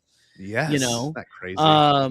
And you just like so, and like the whole like, I mean, this line was in the trailer, but when she's talking about like Clark sees the best in everyone, I see the truth. Which just, I don't know, the whole thing was, I thought just a good, it was very, it was fun. it had a lot of really good emotional beats. Look, It was everything with very crypto. well. Everything with crypto was brutal for me. Oh, Like God. I picture. Oh, God. You picture your. Look, hold on. Let me get Obi. Obi, come here, Obi. Real quick. Obi, where you at, Bubba? Hey, buddy. Oh, what's up, Anthony? Yeah, hey. Every year, I wish for Marfa Lump to return. May Marfa Lump return. He is Like, risen indeed. I agree. Every scene. Hold on. Obsession 2, Return of Marfa Lump. Sorry, bud. Every scene with Obi. crypto, I pictured this little guy the entire time. It was crazy. It was like I looked at it and I was like, you can just see not that my dog looks like super dog, but like there's you certain see like your dog. Yes, and every in single that thing. character. And it was like it was so hard to watch the movie because it was like when the dog gets shot with the poison dart, you're like, Jesus, like that is. Oh, those guys were assholes, by the way. Oh, they were he was a great villain. He really was a human great trafficking. Well, yes. I guess they were technically not humans from Earth and stuff. Yeah. So, but like these trafficking assholes. Yeah, absolutely. Yeah. Such good villains. Such good villains, and like I just will never forget like watching this whole movie and being like, they're gonna say he's not gonna die. There's no way they're gonna kill Crypto, and like I just love how sweet and rambunctious he is, how he's destroying everything in his path. I just yeah, man, it was awesome, and I'm looking forward to see. Obviously, is it what's the next one called? Man of Tomorrow? Is that what it's called? The next Superman? Man of Tomorrow, I think. I haven't seen the Lanterns trailer, but I know Lanterns is the next I think show that's coming out. Yeah, but That's the anyway, next piece sorry, of all of that. Anyway, hey, Obi. Let's round this whole conversation out with the movie that I was probably the most excited for, just bar none, with like a movie for 2026. And I'm also glad Billy West is aware. I hope Marfa Lump's in the Odyssey 2. Pepsi's Revenge. Just like him, stringing up like a bunch of coffee or Pepsi cans and stuff with a string. Boom. You don't need to, Anthony. You're not subscribed to us already. You hear everybody? Just go ahead, hit that. Hey guys, hit the like and subscribe, and go ahead and hit that bell for notifications. I forgot to subscribe. You don't have to. If you mean our Patreon, then I understand. No one should subscribe. We have every August. We're gonna do the post again, like this week. Alrighty, guys. We're relaunching Here it comes. There's the fire hose of content coming right at you. I'll never forget. Last August, really being so serious about it because I was like, okay, it was a year ago, like yesterday. Katie broke up with me, and I was like, all right, like I am gonna be full on content creating. I'm gonna dedicate a night to using Patreon and doing Bombad Gaming, and then I got hit with the email. A relationship dying will do that to you. Yeah, but I also got hit with the email that was like, you need to be out the house in 6 weeks, and I was like, got you, boss. Okay. Yeah. No, that does put a wrench in it because I had the same thing whenever Allison and me split. Yeah. This is going to be my job now. And then I lost the job the first time. I was like, you know what? This is going to be my job now. Life is just, it's life, So. Brian, stop acknowledging. Okay, look, again, you don't have to acknowledge. Don't remind me. Brian, you know what? I was ordering some things to come from DoorDash, from the store, and I almost got a case of Bush Apple because of you. I'm buttering you up. Okay? I just love that Anthony's been here every Thursday for, I would say, better half of a year. Better part of a year. Not half, better part of a year. Maybe even a year and a quarter. Maybe even a year and a half at this point. Definitely when I was in the old house. So it's been. Oh, yeah.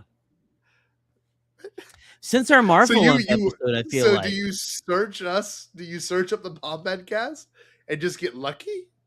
Or is it because we haven't been doing, we haven't done Thursday nights for a while. He has to subscribe, but he's got notifications.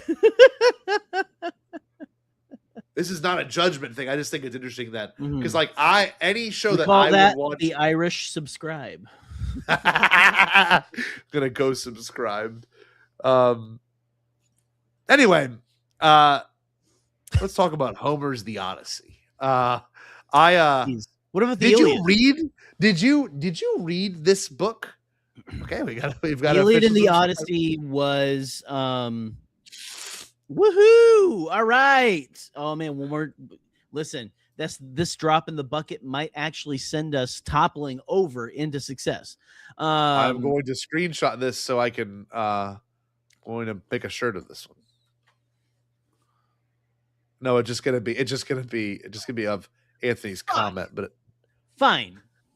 I won't make a face then. No, so I did in high school. We read at least the Odyssey. I don't remember if we did the Iliad. We might have. I vaguely remember it because the Iliad's all about, I think, the actual war. Okay. The Trojan like War. yeah. I think. Correct me if I'm wrong out there. But I remember reading through that in high school and then watching the 1990s made for TV version of or whatever that version was, where you like my teacher had to turn the TV and fast forward it through a couple of parts because there was like blood and gore or something. And it was a Christian school, so we couldn't look at blood and gore. We just weren't allowed. Maybe there was like naked people or something too. I don't know. Naked people. Shout out to Miss Killo. You're a real one. But yeah, no. And I remember like, I know that it's the basic hero's journey. It's just it's the basis for. I mean, so many things have pulled from that or used it as a framework for their stories. I mean, Oh Brother, Where Art Thou? Yeah. Pee-wee's Big Adventure. I don't know if that actually is one. I was just the saying other one that people have not mentioned. I saw a reel of it the other day. One of the bigger ones is the SpongeBob SquarePants movie from whenever I was a kid. From I forgot about that. Yeah, that's a big one, right? I never read it, so I went in completely blank. All I knew is that Odysseus was almost like he was an archer. That was like his thing. He was good with archery because I believe it was God, what company is it? There's a company that has that as their logo. I think it might be Ridley Scott's or not really. That's Scott Free something. Yeah, and they launched through the axes. Through the axes. Yeah, so I was familiar with that. But here I am, watching this epic that I actually don't know what year was the Odyssey. I mean, not that it was released. What year? What was the? When did it come out? What's the release date of the Odyssey? By Homer. When did he read this goddamn thing? I think that Rip Glorton actually ghost wrote. I wrote the Odyssey. The part about when they get turned to pigs. So 8th or 7th BC. Much crazy. It's a long ass time ago, man. It's an old story. And I just love I love that it still feels universal though. I don't know if I would read it and see what Nolan saw. Maybe I would. No, I mean it like Glorton knew it. The old blind man is actually the old blind man is based on him. The Homer based it on him. That's right. I found a site that saved it, so I'm gonna read the very first line of it. You ready? Tell me, O Muse, of that ingenious hero who traveled far and wide after he sacked the famous town of Troy. Many cities did he visit, and many were the nations with whose manners and customs he acquainted. Moreover, he suffered much by the sea while trying to save his own life and bring his men safely home.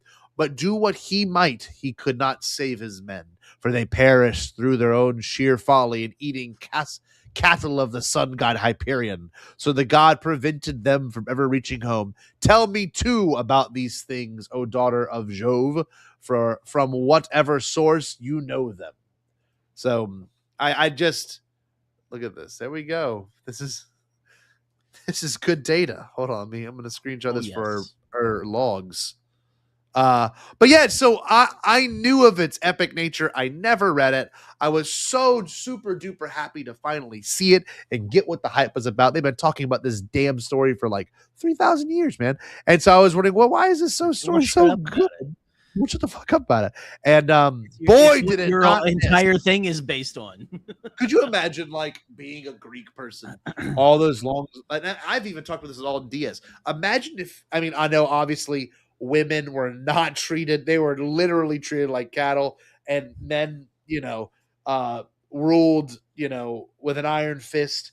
Some would say it was pretty good. I wouldn't. I'm not that some. But here I am. I always thought, like, how cool would it be to be like a Greek guy, and all you did was sit there and think, just like you went to All your day, houses, yeah. you had sex with whores, and all you did was, let me just think about shit, man. I'm not in the town.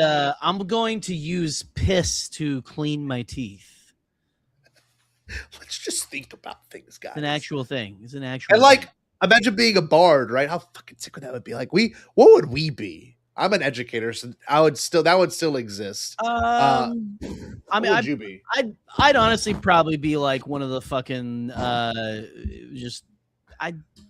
of the like dudes building shit or something. Yeah, you're a builder. Yeah, but I didn't choose to do it. They are forcing me to do it. You go, swine. Yeah, Yes. yeah. You're a slave. Like, I'm one of the guys who got turned into a pig. That's yeah, me. and they're stretching your nose out. I was watching this movie. Crazy. That shit was awesome. I was watching that movie just like enamored, in terms of like what was going to happen here and there. I knew it was about a guy getting home, and of course, Nolan's not going to do it the straight way. He's going to open it up with Travis Scott, hitting a stick on a table, and then it cuts to what was happening then versus what's happening now, and it's all really balanced. It may Nolan be his can't tell a linear story at all. No. Save it may his be life. his most straightforward movie, though, which I liked because the epic itself is pretty straightforward. It was about this guy that went and snuck into this place in a Trojan horse. He like made the Trojan horse. He was brilliant, and like he snuck in. They put it as an idol, and then they all escaped from it. And they killed the town of Troy. And I'm watching that movie. I'm like, what's gonna be like the emotional? I'm like, okay, them reuniting. The dog shit kind of fucked me up. Not gonna lie. I was like, damn, like that was like, fucking crazy. Yeah. Oh yeah. Yeah. 2 thumbs up. It was sick. But love the dead dog. Great shit. Good shit. When brother. like Robert Pattinson's character is like, we're gonna go take this dog out on the shit heap. Yeah, that's where it's gonna lay, and it laid on that shit for years apparently until Odysseus gets home. It's nuts. So sad. And 20 years of being gone, the dog dies.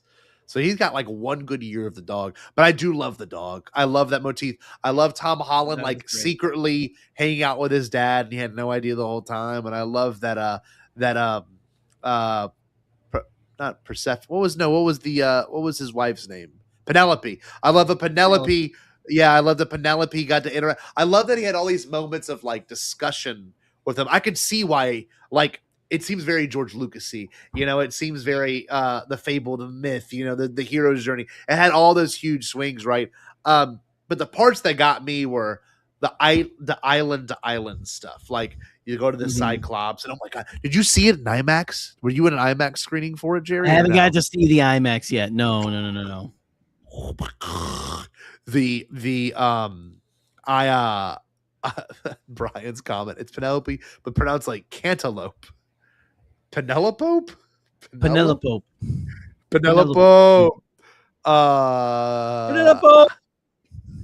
So I'm watching it, and there's the scene where the Cyclops gets stabbed in the eye and it fucking screams. That was genuinely the loudest thing I've ever heard in my life. And I DJ it was for a living. Luhu, by the way. I was like, whoa. Oh, say it again.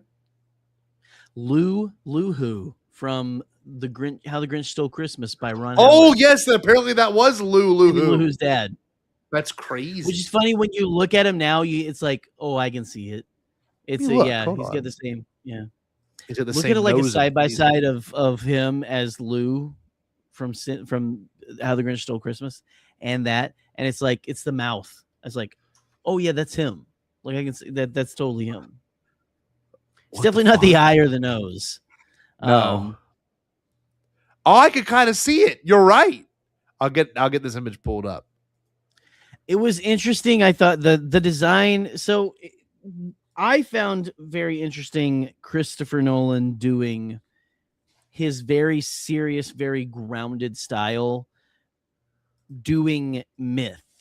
Yeah. Doing something that was, completely. Yeah, look. That's crazy. You can see it. You can see it a little bit. It's the mouth. You're right. Yeah, that's what I'm saying. Crazy. I liked it. I like the Cyclops. Thought it was a great moment. Well, Odysseus is more of a what? I'm sorry. I'm trying to do like a Lou. I can't remember a good line from him from that movie. Odysseus isn't a who. He's more of a what? Anyway. Yeah. I do like that you finally get to see something that could be very whimsical, but it's still told in a serious tone from Nolan. I agree with what you're saying. It was that was just exciting. The groundedness of like even the design of the Cyclops. It looks like it was just deformed, like his body, like the nose is turned sideways and the eye is where it would be if that was the right nose placement. Yeah. It's all very odd. All the very son of Poseidon. I like that shit. That shit was cool. Yeah, I don't know. Just like it's one of those movies that sticks with you. There's a lot to chew on. Yeah. But I was emotionally invested when I didn't think I would be. I thought I'd just be excited to see how he tells this huge scaled film. And the island hopping is what got me the most. I love that. I love like every island is not what it seems, but like I was thinking like, what are the motifs of this? And I know apparently some of the islands are cut. There's an island where they eat nothing but the lotus flowers. So like the lotus flowers is a thing like they eat and like it makes them sleepy and lethargic and they don't want to do anything. I'm like, well, that's marijuana. And then, they go to the witch's island with the freaking shape shifting. Like that shit was awesome. I mean, I was enthralled with the whole thing. I really was. I thought it was a really captivating piece of media, and I'm going back Monday to see it. I have some friends that I'm seeing with Monday night, and I can't wait. Frankly, I need to try. I'm at one of the 30 or 40 70 millimeter theaters. Right, you really are. But it's crazy. It's been sold out. I don't want to sit at the front. Yeah, no. Why would you? I don't know if I'm going to make it. They might play this movie for a while, given how much like the. See, I thought it would actually be out this weekend because of Spider-Man, but apparently it's still going. Yes. So it's really weird. I've never seen it like in the morning screenings too. Are you kidding me? No, 1:45. Wow. I thought about doing that. Like I thought about doing that the night before I have like an hour at work, and then I was like, I'll just come home and sleep last weekend before my parents get here. But, I didn't make Laser it. ball. Yeah. The king. Really good on VHS. Can't wait to see a VHS. But no, the whole concept, like you said, like I've found myself getting very emotionally moved during like the scene where him and Penelope are talking before he leaves. Yes, that laying in bed. Like scene, talking about how I'll come back. I gotta come back to you. Like just that like star-crossed that mythic love story of we are meant to be together and I will fight hell to get back to you. Yeah. Very cool. And speaking of hell, my favorite sequence. Oh my God. I think the best sequence of the film is when they go to Hades. I didn't know what's happening. And you have fucking Elliot Page giving just a brutal performance, so good. Everyone who was mad that he was in the movie is a fucking transphobe piece of shit, dumbass. I agree. He was fucking awesome. Like the movie starts out with him getting impaled to the horse. Crazy. And I didn't even realize that kid at the beginning when he's like, you get to come, but your older brother has to stay. Yes.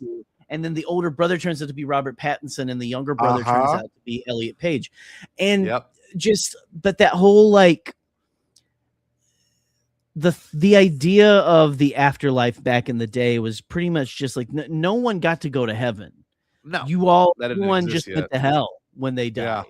Pretty much is how the Greeks believed it. God and bless. Just to have all those people in Hades and stuff, to have like Agamemnon, who they like made it home before them, and got killed, was killed there. By his wife. Like, listen, here's all this stuff, and they like have all the people there who were like, okay, well, we're gonna chase you, we're gonna kill you now, because you're the reason we're here. So good. I just. Oh, that whole like just run. Run. Oh man, and just like I don't know, that was I think the best sequence of the whole film. That's my favorite. I loved that part too. That was really intriguing. The movie really never let up. It was one of those ones where I'm like, 3 hours is a long fucking time for me to sit in this movie theater. To like watch something. And man, yes, Anthony, and that. Oh, hold on. It was time to celebrate that officially subscribed. Yes. Wow. Anthony A. Let's go, Anthony. We're going to make a shirt for you, Anthony. May Marfa Lump ever be in your hearts. That's right. May he bless you and keep you. By the way, the reveal with Zendaya at the end. But the big reveal. Okay, and again, if you're gonna go see this, again, spoilers for a 3,000-year-old movie, but they took some interesting swings with it that I don't think are a part of the actual writings. It's just kind of like how history was. They're like worried about the sea people through all like coming to where they are at through the whole movie, and it turns out the sea people are Odysseus and his men. That's right. Because it shows them at a couple places. They are pillaging places, probably raping and killing people. Oh yeah, definitely. As well, they were not good people. I mean, Odysseus, I guess, was the most righteous of all of them. But at the same time, he was like, oh, it's us. We're the problem. Yeah. Mm-hmm. That part was great where he ends up seeing the archetype of Athena, and thank you. My apologies for the French.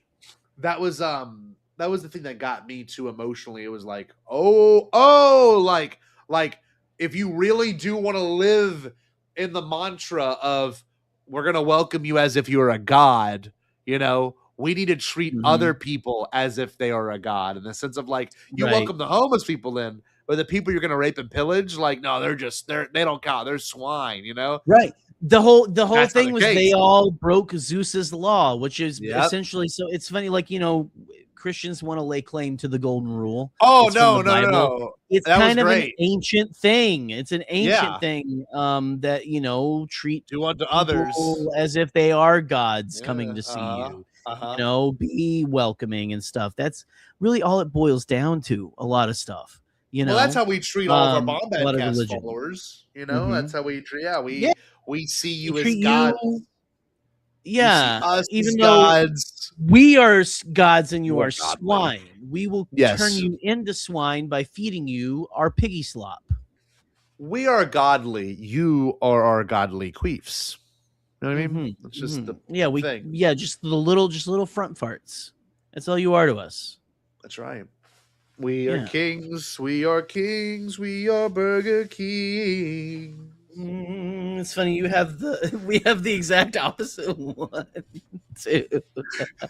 We would do well in Zeus's mantra. We're very welcoming people.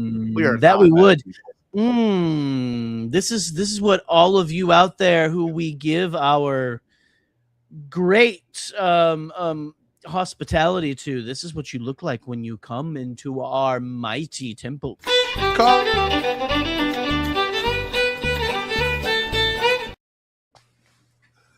Probably getting a copyright strike for that. I don't know. We'll see. Not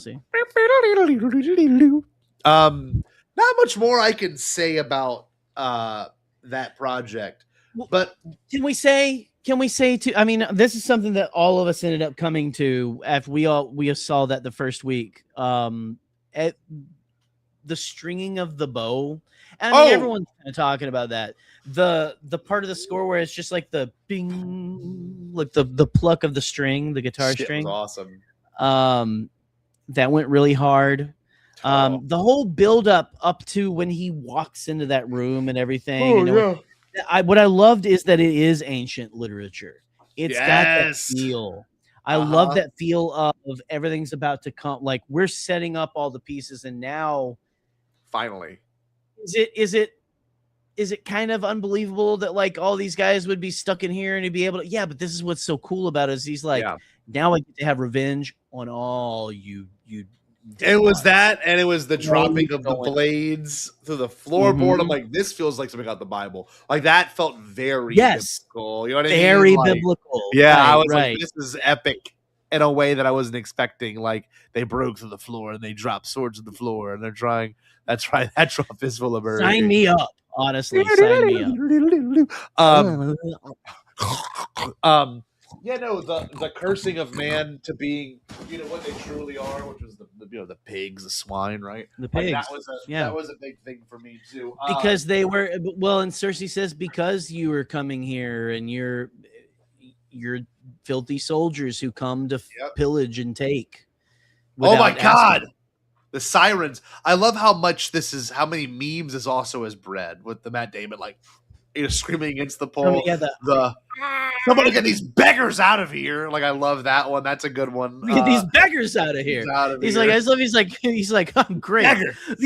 Somebody get these beggars out of here. Beggars out of here. What is it? That reminds me of like what other character does that remind me of from another movie or something? Somebody get these beggars out of here. That feels very like I feel like American Psycho or something. Somebody get these beggars out of here. Out of here. He's also got like a smirk. He's like, somebody get these beggars out of here. 90s bully. God. He's such a good actor. The reveal that he is like that kid's brother, like Elliot Page's brother, was really cool. When Elliot Page is like, give this to my brother, the lot that I another very biblical concept of casting of lots. And then he gives it to him before he fucking kills their asses and shit. He's like, you will be with your brother today in Hades. It was really cool. Killed that one guy with the arrow through his throat. Yeah, one thing I learned, so I listened to a podcast, the Rest is History podcast. Ken recommended it, and I like it. But they did like a full breakdown. They did it. Let's see. This is very true. Yeah, anything that feels like a trope in Odyssey is only because Homer did it first, and that's true. Bombad. And that is not a joke about the whole Simpsons did it already. Actual Homer. So there's apparently, which is so cool, when Odysseus got back to where he was from, and Penelope was there. Penelope was there. Apparently, Athena made the dawn last longer so they could have more sex. How cool is that? That's like one thing that happens is like they can bone. You know what I mean? But I also do love the idea of like all she wants to look forward to is sailing west. That's the whole. I want to sail into the sunset. Sailing into the sunset. And then they get to do that. The whole thing where it's like they do the whole, did he die? No, he did not. We're sailing off into the sunset. So good. Yeah. Because he's riddled with arrows. He's dying. And I was thinking the same thing, Jerry. I'm like, no, they can't just kill him here. Not after all. Well, I couldn't remember. I was like, does he die in the movie? In the book? I don't think he dies in the story, in the poem. Rides off into the sunset. So sick. Let's see. Yeah, I genuinely can't wait to see it again. It's one of those movies. I'm gonna look. Listen, I got like a lot of like real world shit going on in my life right now and stuff. I got responsibilities I got to take care of, but it's really tempting to drop $25 and try to like. I might, even if I have to sit in the goddamn front and do this, and like Odysseus's head looks like this. Can't even do it. It's so hard to replicate. We did miss a summer release because I was sick last Wednesday, and I'm so fucking mad I missed it. The end of Evangelion. Woodsy was in the chat making Evangelion jokes. Yeah, and I had like so much shit going. I had my ticket, but I forgot that it was that night, and I was just like, I was sitting here in like shorts and shit. And I was like, oh, I'm not gonna be able to go. I'm not gonna be able to make it. If I left at the time, at like that exact moment when I realized, I could have made it probably as it was starting to play.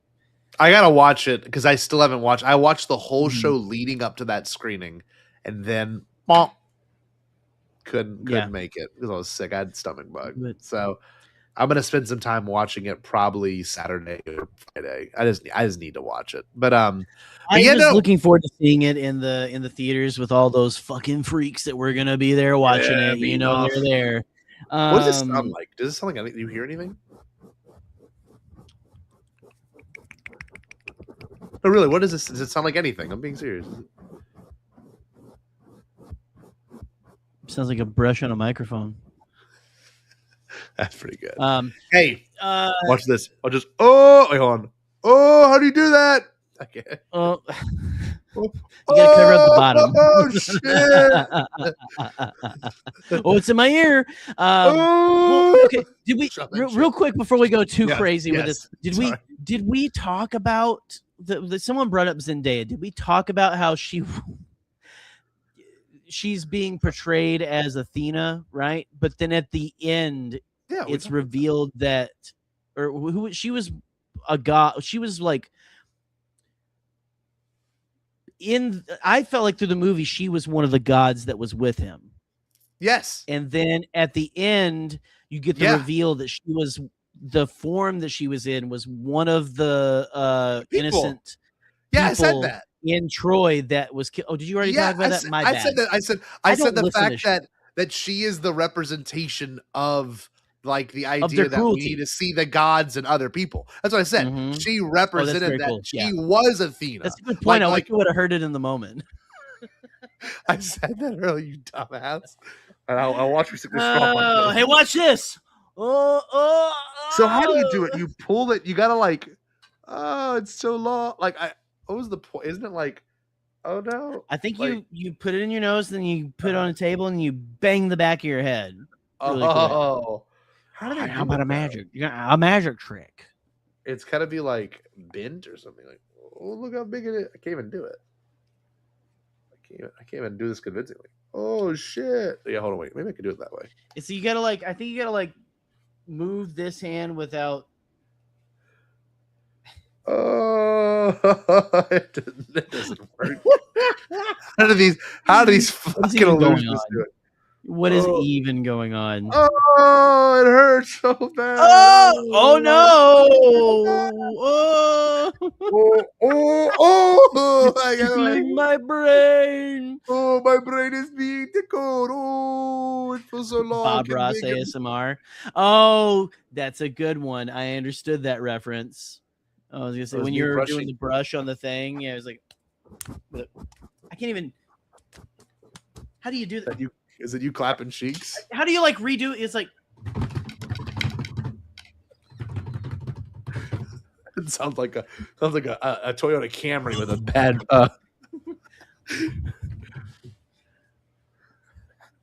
happy little clouds. Oh no! That's but I'm gonna put a happy little Odysseus over here. He's gonna be he's gonna be this happy little Odysseus. He's gonna be stringing his bow that only he can string. And you know what? Right over here on the ship pile, I'm gonna put a dog that's dying right there. I like the music, by the way. I like the flute. Yeah, I like the flute. Well, I mean, Ludwig is all hits, no misses. This may not be his most pronounced score, but still just top tier. I mean, for the pluck of the guitar string alone, completely worth the price of admission. So sick, very sick. By the way, is this human instrumentality? Oh, it hurts my nose. Oh, I can't really do this convincing. Oh, it's coming out my nose. It's on a white powder. Anyway, I want to get off. I'm tired. I gotta go iron some clothes. Tomorrow's picture day at work. that crazy? Tomorrow's Oh. July. I know. Tomorrow's July. It's prep day, so I gotta go see all the kids again tomorrow. Guys, School's out for summer. not anymore. School's going back in July Okay, hold on, 30th. let's switch to Pink Floyd then. Hey, teachers, leave them kids alone. Or the Welcome Back Cotter theme. Dun, dun, dun, dun. Back. Your Welcome dreams back. come Check it out. Get out. Welcome back. Ooh. What do they call him? That's Spicoli? reference to, like, if you didn't have Nick at Night, you're not gonna get that. No, if you didn't have Nick and Night in the 90s, because Nick and Night in the 2000s was the 90s. But Hey. so my Nick and Night Marino. was different than your Nick and Night. Up your hose, up your nose, full of hose. Excuse me, sir. I watched all eras of Nick at Night, from the I Love Lucy Fresh generation Prince? to the Did you Welcome watch- Back Cotter to when you they watch started Fresh showing Prince? the shows when I was a child, and I was like, this is bad because I thought it was supposed to be shit from the 50s. How it's shit from the 90s. So why are we showing Full House? I don't even grew up have a with this- mortgage yet. Yeah. I loved watching Fresh Prince and Family Matters on Nick at Night. Nick at Night was pretty clutch. And I love old TV shows. Sometimes are just so relaxing. I was in all that stuff.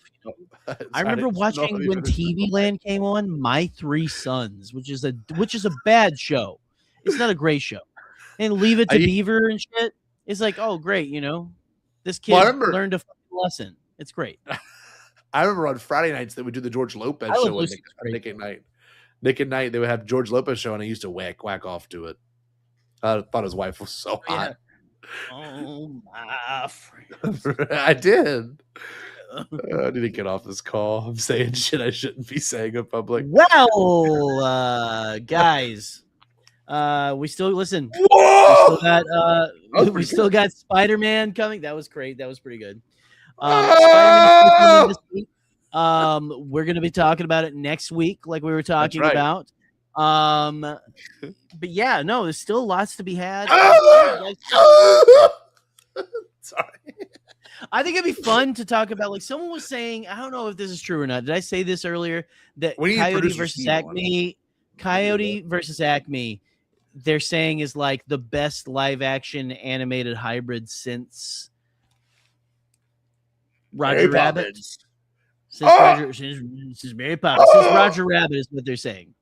Oh fuck! I don't know who's saying that, but it feels like They're something that I saying it. want to be true. I want it to be saying true. it. Steve, I that's did Steve see on. like the trailer with John Cena, and he's talking to Tweety Bird, who is his like, it's like an informant, and he's like, "Tell me what you taw." That's pretty funny. Hearing John Tell me what you Cena say that, I do care what you taw. Like hearing John Cena Tweety Bird language was really fucking funny. I'm excited I'm excited those for that. cartoons to be offensive. I'm excited for people to be like, "Wow, messed up." They made Wow, fun of people Looney speaking. Tunes canceled. God, bunch of woke nonsense. A bunch of oh shit! So now Bugs Bunny's gonna dress up like a girl and try to get Elmer Fudd to kiss him. Quit trying to shove your lifestyle down my throat, Tex Avery. Can we do it to where I pull it out your nose? I guess we could do that. Hold on.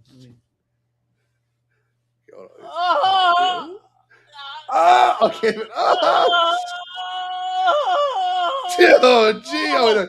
Oh, shit. Oh, God. Freaking God damn it. There's a straw in your nose. Oh!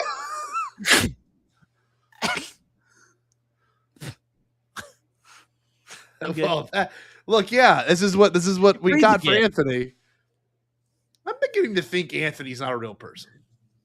I don't know. I don't know if he is, but producer Steve, what I do, because you said producer Steve, I think Steve, I think what he's trying to say is you need to be on the show because you could keep us on track. No, I don't want that. I want him to get high on air with us, and we have to explain something. I mean, we probably should do that. We're gonna have Jared on to explain. That would be great for your job. That'd be great. Not me. I don't get high. Never got high. Maybe I'll do it, and I'll do it as proof of life, and that I'm okay to my mom, and be like, "See, it doesn't kill you. You know, look at this. Weed doesn't turn you gay. See? Well, very gay. Oh no! Okay, I'm getting off. We're getting off. Hey, guys. Oh, little mama. Hey, why you poking my nipple with that colored pencil, little guy? Oh, look at over here. It's macking me. What are you up to, little guy? Oh, hey, oh, my sugar mama's in the back and she's getting felt up by Zip Zop and Blip Blorp, and they are not very consensual. Oh, let me go. Stop rubbing that wax on my belly button. Why you don't take my temperature there? That's stupid. Why does that man got eyes coming out of his mouth? Thank you. Thank you for joining us for our Bombad Summer Movie Review. We'll be doing Spider-Man next week. And as always, ladies and gentlemen, stay Bombad. Stay Bombad. Where am I? Why? Did you say him? Finish it. Oh, no. Oh, little mama, I'm in a field. Oh, why am I naked? Oh, dear God. Oh, I'm in a field and I lost all of my clothes. Did you say impossible? Pasquale? Only kidding, Chucky. I've changed my tune because I finally thought of a possible dream that we can all share. What is it? Pasquale? It's a dream about a world when nobody is poor or sick or hungry. Oh, now that's a dream we can make come true. I'm gonna make a change for once in my life. It's gonna feel real good. Gonna make a difference. Gonna make it right. As I point up the collar on my favorite winter coat, this wind is blowing my mind. I see the kids in the street with not enough to eat. Who am I to be blind, pretending not to see their